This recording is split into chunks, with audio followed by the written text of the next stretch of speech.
Hey friends, welcome to another episode of the 10 Laws Podcast. With East Forest, I'm that guy, East Forest.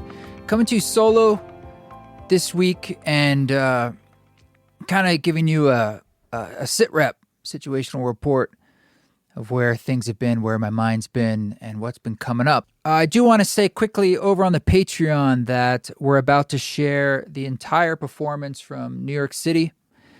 And then after that, I'm going to start sharing the entire ceremonies from Costa Rica. There's 2 nights there, 3 to 4 hours each. This is special stuff. That's the only place I get to share this kind of work is on the council over on Patreon. So you can join for free on different tiers. Check it out if you want to hear that kind of music. That's the place where we drop it along with our monthly councils, patreon.com/EastForest. We also have the toolkit and the insider. The Insider is all the interviews from the film, Music for Mushrooms, like 13, 14 hours of stuff, plus like the whole concert that you see at the end of the movie. We got the whole thing in there. It's 90 minutes, plus the entire, more concerts. The toolkit is a whole toolkit of meditations, new stuff, yoga with Radha, journal prompts to take you through a whole week of journeying. It's like everything except for the medicine. Yeah. Check that out, all at musicformushrooms.com. Today, I actually took a journey, and it was with the ketamine variety. Completely legal, I might add. It's amazing. I have a prescription where on the bottle, one of them is like a nasal spray, and it says, in case of panic, 1 to 2 sprays. It wasn't that the prescription was for that, but that was funny. Like that's the medical, I don't know. That's like that's what it's made for maybe. I don't know what they put on the bottle, but anyway, I digress. It was troches. The lozenges is what I was imbibing because I needed it. And I really should do this more regularly because not when things sort of catch up and then you dive in. But I want to share with you some of the revelations that came through because these are universal revelations. And in many ways, I had something like that happen 17 years ago in 2008, and that became really what this whole project is. And so I know there's truth and verity in that, and so it's worth sharing. But the background is that sort of since like Valentine's Day, it's when I released Lovingly. Sometimes you release an album and it's like there's like a postpartum thing, at least for me, because clearly the creation process is the thing. It takes a long time. There's many, many steps and you're engaged in it. And then once you put it out in the world, it's kind of like it's gone. And you do some promotional things or, you're supposed to talk about it. You're supposed to get it out there. And definitely more my least favorite aspect of it because, it's an attention economy. It's an attention game. And that's the thing that I've been butting up against with more lately than in the past. I've always struggled with it, but a lot more, very acutely, I guess in the last month. And so after that came out, we had the amazing show in New York. And before that was in Costa Rica doing the retreat. And before that, it's just been nonstop. And then was out doing lots and lots of events around Music for Mushrooms, the film. And we've been trying to get that out into the world and now get into like a streaming situation so more people can see it. And it's been hard. It's been a struggle. If you work for Netflix and you're listening, please drop me a line. Let's talk. But there's been some stresses there. And I got back and was feeling like, what do I do next? And I didn't want, part of me wants to jump in to do something because it's sort of a knee-jerk reaction for me for my whole life. I've been making things since I was a little kid. We used to do like haunted houses where I had like 15 of my friends and, I'd spend a month or two getting refrigerator boxes from Sears and making a tunnel through my house that like the public, you'd open the front door, you go in a tunnel and the public could go through. My friends would like jump out or their hands were coming out. And then you go into the garage and a dummy would fall on you. And one of my other friends had like a coffin I built. And I liked directing projects. and did a lot of things at a restaurant when I was a kid. Didn't even know how to cook. That was amazing. My mom saved my ass.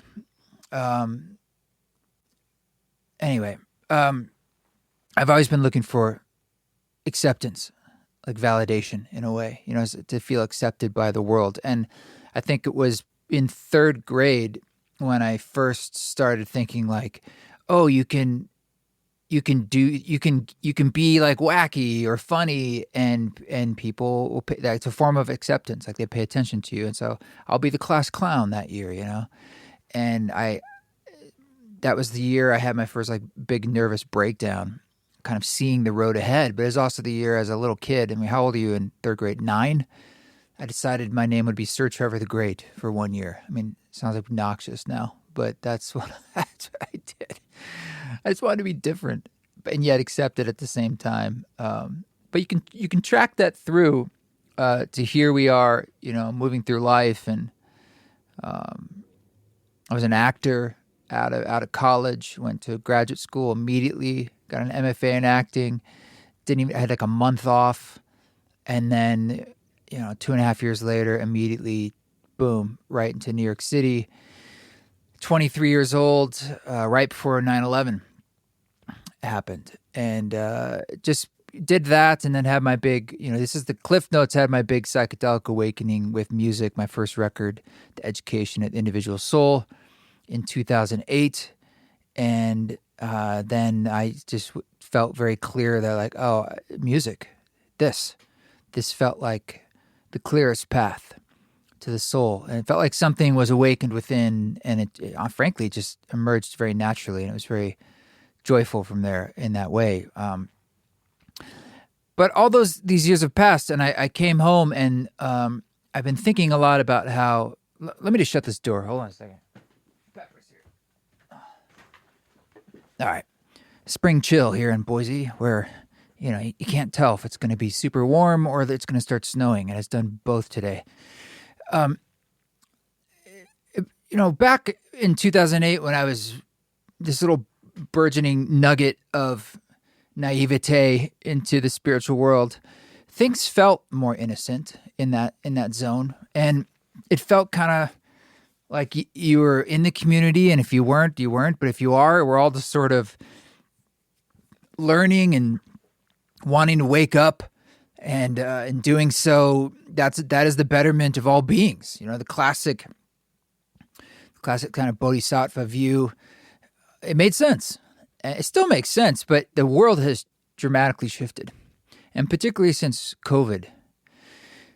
And now it's not that it's strictly just become interwoven with political viewpoints, which the psychedelic movement and the spiritual movement has.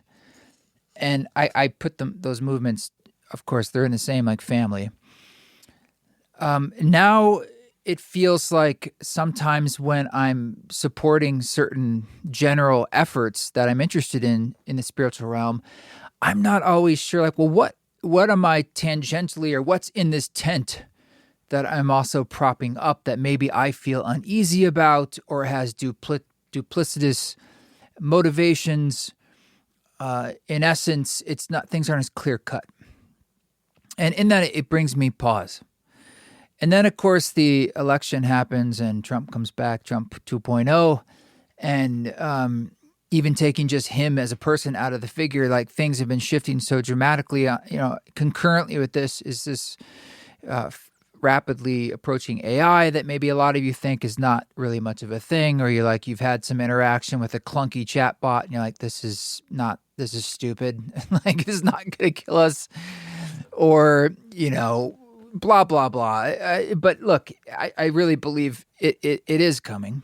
It is clunky, but it's getting rapidly better, and it just is what it is. It's coming fast, and we all think about the threats that are the nearest to us. And so, of course, I think about how this affects recorded music, AI-generated music. I've talked about this a bunch on the podcast in the past, but it's going to change things, and it is changing things.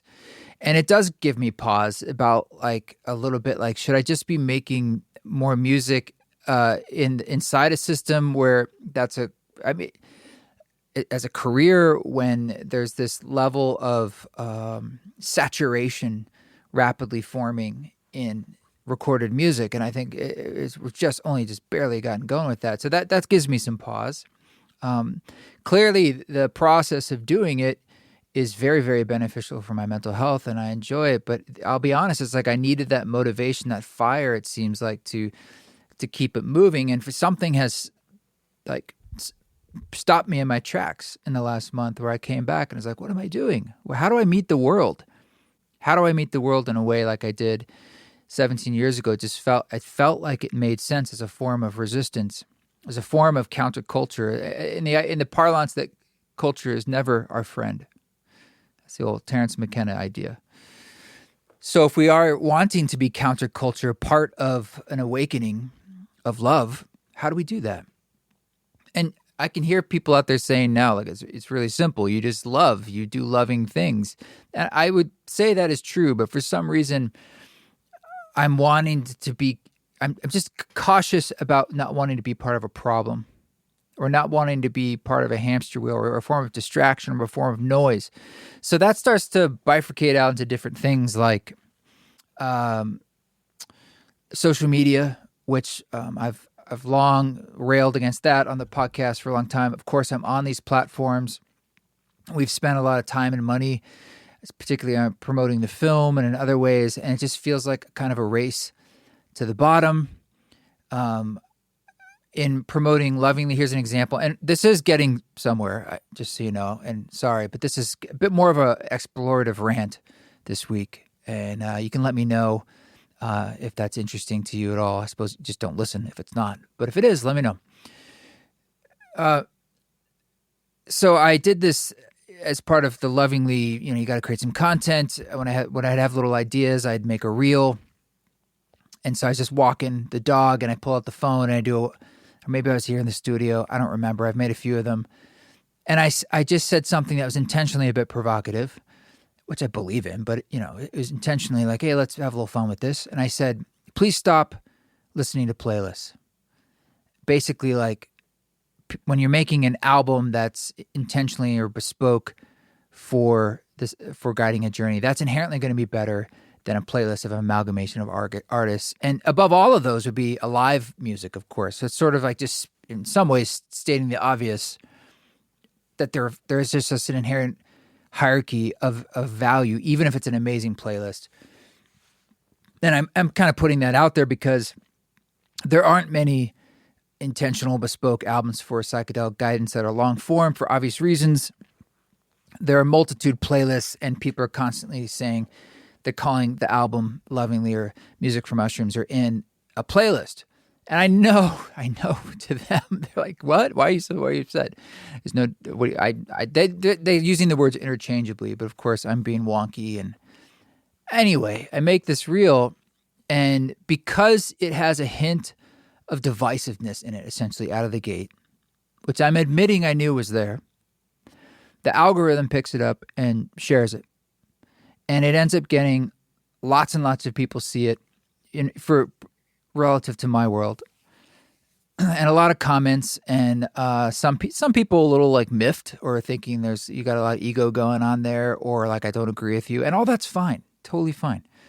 But it turned my stomach too, that I knew what was going on here. Like you do some other kind of boring post, frankly, just normal post. It doesn't get shared, and there's no engagement. It's not, the platform only wants you to be divisive. They want you to essentially bring in forms of fear, and then they'll share it with people, and then people stay on the platform, and then this is the circle we go in. And I wanted to just, like, the thing I've been thinking about doing, and this little experiment I did felt like it just showed me what I knew already. I mean, I knew it. I didn't need to have an experiment, but I'm not wanting to be on social media at all. Like, as a form of protest, I think it is doing more harm than good. It has some good, of course. It's good to be connected, but in the aggregate, there's definitely more harm than good. And so being a party to that feels duplicitous on my part. So I've been thinking about, it's a long way of saying, I've been thinking about going dark, but I have to convince some team members that we should do that. It's a good idea. I mean, I think we have to do ads, meta ads, when we want to do shows and let you all know about them, because we have very few levers to pull besides the email list to tell you that a show is just happening. And that's, I think I could still do that if I just didn't post but had a I don't know. It's complicated. These are things like the whole industry is wrapped up in like these numbers games, and so if you want to work with parties, that this is what they look at. What are your numbers? And that's how they're evaluating and judging your value. It's, again, not a newsflash to anyone. So that's been a little upsetting coming back from New York and giving you the state of play before telling you about the journey today. And the postpartum of the album's out there, and I've been hearing some lovely things, and that's great. But it's not so much in person, so I don't hear a lot. And I'm a solo artist, so I've just been trying to take it easy, trying to. So I bought a basketball. I've been going to the park almost every day, just shooting some hoops. But then my wrist starts bothering me, so I'm like, okay, I got to give this a rest. Getting back into reading. Remember that? Found a book, and a couple books I've been reading, but one out of a book library here in the neighborhood by John Irving. It's called Widow for a Year, or I think that's what it's called. It's a terrible title. It's actually really good. Really good book. So I've been digging into that. A little mixing of projects I have to do. I'm heading to Columbus on Friday to do something with the home event. That's more of just like an improvisational jam, so not my usual. Going to Treefort next week. But the point is, it's been uncomfortable, like not knowing exactly what to do or what's coming next or how to meet the moment with the work. How to be, I want to be like a scalpel that can cut exactly as needed to help with the wound that I feel and that we feel. And I don't know where to cut. I don't even know what to cut. I went to a protest with Rada downtown, and I just felt this sinking sensation of like, aside from seeing the solidarity, like what is this doing? How's this helping? Really, like what action can I take? What can we do to bring more love into the world or change that's not through a lack of compassion or divisiveness, but one where we see a world that I really want to see of love and inclusivity. So yesterday kind of came to a head because all these things have been swimming around. And then I got some difficult financial news just about, I don't want to get into it too much, but, we need to make some money back for the film we have to pay for it. And it's been harder than I anticipated it would be. And I might have to make some personal decisions there that are unfortunate or that I just don't want to make. But, anyway, that's frustrating. Like, oh, you thought it'd be this way and you're going a different way perhaps. And the aggregate of that, with these other things, I'm just feeling low. And sometimes when I'm feeling low is when I think about, I really need a journey. I need to take some time. I need to do more than the usual. And this is where I was talking about having a more regular practice could be good, but so be it. So the next day, today, I did that. Late morning, just so I could basically fast through the night and take care of a few things in the morning and do this. And then I did it. And what was really interesting was oftentimes when I have a journey, I'll be testing out music I'm working on. With Lovingly, that was 4 or 5 years of trying to put that together, and it's so long. So you're constantly like, if you have an opportunity to be in the medicine space and listen, you do. And upside is you get that perspective. Downside is you kind of have these two parts of you evaluating it. And it's challenging to do. And there's kind of a whole podcast just about that. But because Lovingly is out, oh, by the way, the Atmos is not connected on Apple. I have no idea why. It was. Now it's not. We've been talking to the distributor, trying to get that fixed. Frustrating, especially when you put the work into it. But we're working on that. I thought, well, I don't know. I tend to listen to my own ceremony albums, like I said, because I'm working on it. But this time I thought, I want to listen to something really old. I'm going to go back and listen to that first record, the one I listened to in 2008, the one I made in 2008, The Education of the Individual Soul, because it's what started it all. And I had a journey to that on mushrooms way back then, and it changed my life. So I just thought, oh, that'd be nice. I'd listen to that, and I don't even know how long. Out of many years. There's a big difference between listening, like really listening to something, versus multitasking or hearing just a little bit of it, or throwing it behind something else. It's like backing music. It's totally different. So I get into the journey, and I take the medicine, and I'm listening, and I'm waiting, and I'm listening, and I'm hearing all sorts of things I didn't remember. And the first song on that record is 10 Laws. It's the first song I wrote for the whole project, not knowing what I was doing. And I'm listening to 10 Laws even, which I've played live many times and reinvented it in a lot of different ways. But I haven't actually listened to the original recording in so long. I was like, oh, I've actually come quite a ways from the original in the live regard, which is, I don't know, neither good or bad, but it was just like I didn't actually remember how parts of it went. And I was hearing things like that in the whole record, and I was hearing all these old influences of mine, like where I was coming from before that in the band I had that was more like indie pop, and the structure of the songs, the length, the very short songs, the field recordings that are in there, like that are from back in my apartment in New York and upstate, and hikes I went on, my mom, Court, his voice sounding younger, all of us. It was a long time ago. That's the main thing, is I was really hearing the passage of time.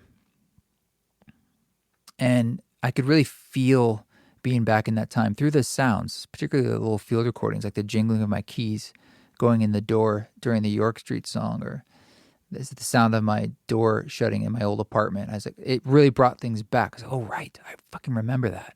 I remember what that door sounded like. Like, more than a memory, it brought it's like bringing an old smell back, and there was something bittersweet about that while I was journeying to it, because it wasn't as profound in that moment. The medicine wasn't really launching. And I got about 2/3 through the album, and I remember thinking, like, it's not going to launch. Like, this happens a lot with me with the ketamine troches. It's like sometimes it's like one of the deepest journeys of my life, and sometimes it just kind of fizzles. Like, I kind of a heart opening, and it can be nice, but it's very mellow. And I feel like it doesn't really quote unquote launch.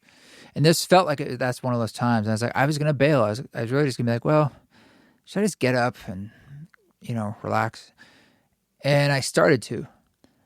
And then I thought, I'll just relax here, So I kind of repositioned myself, and I think the song Water Sign came on. And it definitely felt like it was washing me down. And then the Simple Things song came with my mom talking, and I was like, gosh. Of course, she's talking about retiring, and now she's retired. They're now 78. And just, again, time. And then the last song came on. It's called Choice. And it's Court talking at the end there. And I haven't listened to that in ages. Matter of fact, I play saxophone in that song. I played sax in band in high school and middle school. I still know how to play, but I don't have the chops. I remember back when I was making that record, because it was a solo record, I thought I needed to have the widest diversity of instrumentation I could, just because, just to bring some, diversity into the record. And I thought, I guess I could play some saxophone somewhere, but I can't play very well or long, so it has to be something pretty simple. And I threw in a couple sax lines there at the end, which is hilarious to me. But that really took me back. And he's talking about some beautiful things in that song. And at the end, I have this little vocal line where I say, it's not hard to say goodbye. It's not hard to say goodbye. Over and over again. It's really simple. And then I was like, oh my God. And I was just thinking to myself, like, what is it right now that I'm struggling to say goodbye to? And that's what brought some tears out for me, because I think behind behind what I'm feeling right now about like what should I do and how do I meet the moment and like all this time that's passed and what am I supporting or not supporting? It is a kind of death or a milestone, a passage that is a presage of a new age that is just now. And this is very normal, but it can be so painful. And when the external world changes so fast and there's this sense of instability out there politically, nationally, culturally, technologically, and of course with the AI element that I mentioned, financially, so forth, naturally that's scary. And we get into that fear space, and especially when we're consuming lots of media around this, from whatever it is, podcasts to videos to, and then there's the whole social media element. I mean, I haven't even been on a social media feed in many years, but I still feel its effects just like being a creator on it. But I get stuff from news, a lot of news, and I get stuff from a lot of like Substacks and YouTube as well. Point is, saying goodbye to something and that it's okay and normal to have that grief about it, and that the thing that's coming forth, like 17 years ago when I was kind of saying goodbye to a different life, or even saying goodbye to like acting or the thing I'd put so much of my time and identity into, things like that. But something was coming out of that I definitely didn't know at the time. Spoiler alert, it was the East Forest thing. But I could feel it. It was something that comparatively was much more interesting and more mature for me and more successful and just blah, blah, blah. And so I'm holding that truth for myself of like, I got gifted a card reading from Radha, from Matthew Powers. He was at our retreat in Costa Rica. He does these card readings with sort of like the normal playing deck of cards. It's really, really interesting reading. And it was talking to me about how it was remarkable. It was actually saying like, yeah, so it looks like from February 15th until April 9th, it's going to be a time of really nothing and deep rest. And it might feel like things are not working out, everything's falling apart, but it's an important time for you to rest. And it's remarkable how that's exactly kind of how I'm feeling, except I don't feel settled at all in the rest part of it.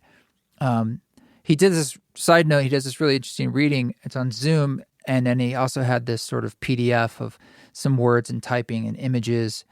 And I took the whole thing. And if you've heard of Google Notebook LM, and you can give it whatever sources you want, including video, and it will make a 20-minute roughly podcast of two AI voices that sound like humans talking to you, summarizing the content. It's fucking wild. And so that was one of the ways I processed again, summarizing Matthew's wonderful reading. But it's been saying a lot of things like that, and I was seeing the overlays, and it was talking a lot about endings. And of course, it doesn't specify what those endings are, but that's kind of what I'm feeling. And I feel that with us culturally, globally, spiritually, as a people, a kind of ending. And I want to just hold that light, because in this journey, I also, like as I'm talking about it now, I also fear and sense how my story is becoming the experience, which is a danger in this, but I want to try and share something with myself and with you. I often call it the embrace or the handshake is what I'm always hoping for, particularly with the ketamine journey, because they're not super long, and that's what I get the most out of it. It's like you actually travel, hopefully, to the place of oneness. You have a nice hug, and you make sure you can learn some things, but it's really that there's almost like an embrace, at least a handshake. And then when you come back, it's like it's a remembering of like, right, things are much bigger than just even duality or the problems I'm feeling. And I'm connected to that. We're all connected to that. And I just felt it. So, I guess what I was trying to say is I should have gone back. When I was in the journey and that song Choice came on, I was thinking nothing was happening. And all of a sudden, very, very subtly, like I started to feel almost like a meditative depth. There was no real visuals. They were very minor. Like I was kind of like, is this the journey's still going on. I should be finishing. And it just started to get deeper and deeper and deeper, but in a very, very subtle, meditative way. And so I just slid into it. And what I slid into was starting to get closer and closer to that source point of what we are. And this feeling came to me, I wish I could put it in the perfect words, but it's something like we are, of course, this pure consciousness. And so the idea that that is given to us, or that we even learn it or earn it, or that could even be taken away from us, is absurd, because it's kind of like, I mean, it can't be even given to you because it's what you are. And your sense and my sense, like your sense of how you see life, like when you get still and you sit and feel yourself and your consciousness, and you absorb and pull up everything you've been through, like in your childhood, and the vantage point that you have on it, that of course no one else knows exactly what you saw and felt, and just this voluminous amount of experience that you've had in your life, it's yours. And you know like how true and what it meant to you. And like you've had partners probably that have come and gone and certainly preceded, the ups and the downs, the gains and the losses, and that is like the fundamental reality of your consciousness that is true, right? And imagining that everyone else has that same vantage point, and it's also just as true for them and just as true, like ontologically, and it's all the same vantage point. It's all pointing back to the same tree, and that is a thing that can't not exist. It is just being itself, us, I, experiencing itself. And so when we fractalate out into these essences, into our souls, into our personalities, into our public-facing personalities, we're really getting out there on the branches of the tree, and it's natural that it can feel at times very lost. And this is the thing I want to tell you. I've been trying to get to this. So I'm just like, man, it feels like sometimes being alive, it's because it's hard, or it's like you feel like, why would you come down here? Because you could get lost. You could forget, right? And the response back to me was this, showing me like, oh, don't worry about that, because we've built in a safety valve, or it's like a fail-safe, a mechanism. It's called death. Like everybody dies. Yeah, you don't have to worry about it, because like no matter what happens, death is the ripcord. It's the kill switch, pun intended. It'll just bring you back here. So you will always remember and you always return, no matter what, 100% of the time. Whew. So yeah, that was an embrace. That was a handshake. And that was important to remember and feel. And I just wanted to remember that particular little line because it feels important. I had another line from another journey. Maybe I'll share it another time. But these little takeaways that we can share, basically it's a trip report. If you're still with me and you haven't rolled your eyes and left, then yeah, look, Grandmother's Fear was a trip report to myself in 2008. And I definitely thought that I was never going to share that with anyone. That was just my notes. And I sheepishly and carefully and cautiously did share it. I did do in 2012.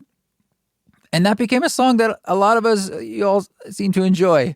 And I think it's because there's some truth in it. When I listen to it now, I'm like, oh, there's honesty in that. And so I think I'm just trying to be honest with you and share with you the experience. So do I feel less anxiety? Do I feel more on my feet? Yes. Do I still feel wobbly? Yes, I feel tender. Do I know exactly what to do? No and yes. I think creativity, unfortunately, is the answer. But there's been a lot of resistance. I think I just need this. I do need some rest time. I don't want to just like jump into like making something to cover something up. You know what I mean? Like the dis-ease.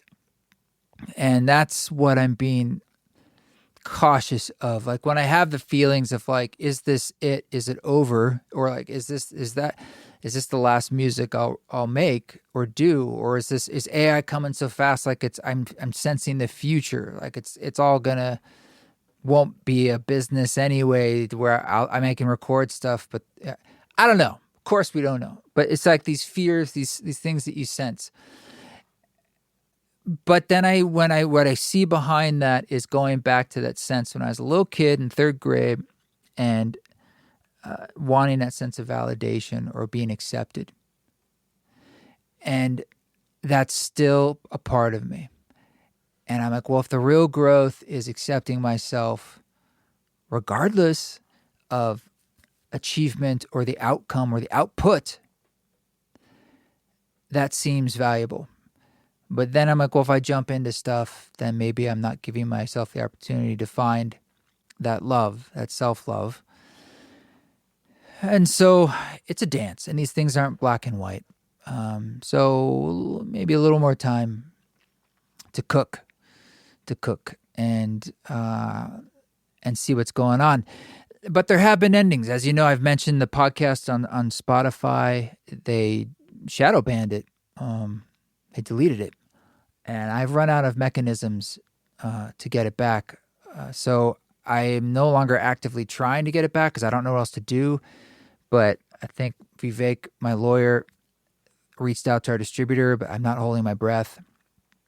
And that's upsetting. You know, it's upsetting when things like that happen. It just felt like being silenced. And that did, I'll be honest, throw me off my balance a bit with the podcast. And that's why I haven't booked a whole lot of conversations, because I'm also just trying to figure out, what do we want to be talking about? Or what do you want to talk about? Let me know. Maybe it'll inspire me, because what I want to be talking about, because I can't just share a bunch of music here, because that might have been why they started to take the podcast down over there, because there's too much music. I don't know. I don't think that's what it was. I think it's like it was just some sort of weird banning situation, shadow ban. But I don't want to be making distraction, and I don't want to be creating noise, that's for sure.